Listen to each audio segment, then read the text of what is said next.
Hi students, आज के इस वीडियो में जैसे कि आपने थंबनेल देख रखा है, रिलेटिव प्रोनाउन के बारे में डिस्कस करने वाले हैं। रिलेटिव प्रोनाउन, प्रोनाउन का हिंदी अर्थ सर्वनाम होता है।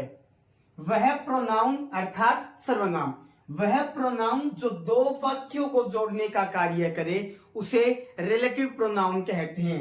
रिलेटिव मतलब रिलेट कराना, दो वाक्यों को जोड़ने वाला प्रोनाउन क्या कहलाएगा? रिलेटिव प्रोनाउन कहलाएगा।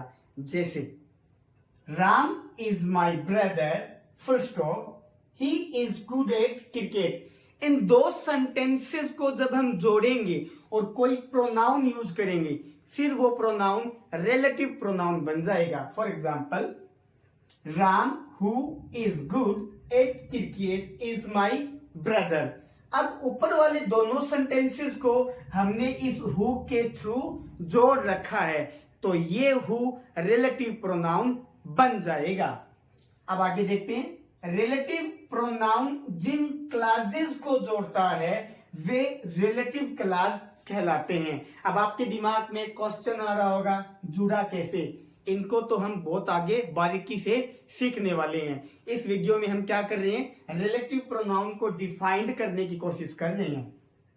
तो हम पढ़ रहे थे, रिलेटिव प्रोनाउन जिन क्लासेस को जोड़ता है वे रिलेटिव क्लास कहलाते हैं।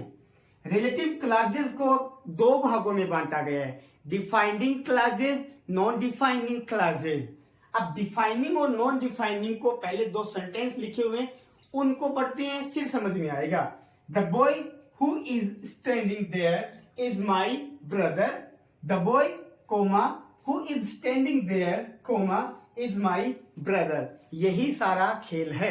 पहले वाले सेंटेंस में देखते हैं, आपको रिलेटिव प्रोनाउन हु लगाकर इन दो वाक्यों को जोड़ा गया है। ऐसे समझे जिन वाक्यों में कोमा नहीं लगी है वो डिफाइनिंग क्लास है, और तो जिन वाक्यों में हम बिना कोमा लगाकर दो वाक्यों को जोड़ेंगे प्रोनाउन की सहायता से वो डिफाइनिंग क्लास कहलाएंगे, और जिनमें कोमास लगी होगी वो नॉन डिफाइनिंग कहलाएंगे। एक बात और, जो डिफाइनिंग क्लासेस होते हैं वो जिस नाउन के लिए लगते हैं उसके बारे में सीमित जानकारी देते हैं, और नॉन डिफाइनिंग क्लासेस में रिलेटिव प्रोनाउन जिन नाउन के लिए लगा हुआ है उसके बारे में निरंतर जानकारी देते हैं। अर्थात जिनमें कोमा नहीं लगी होगी उन्हें हम डिफाइनिंग कह देंगे, और जिनमें कोमा लगी होगी उन्हें हम नॉन डिफाइनिंग क्लास कह देंगे।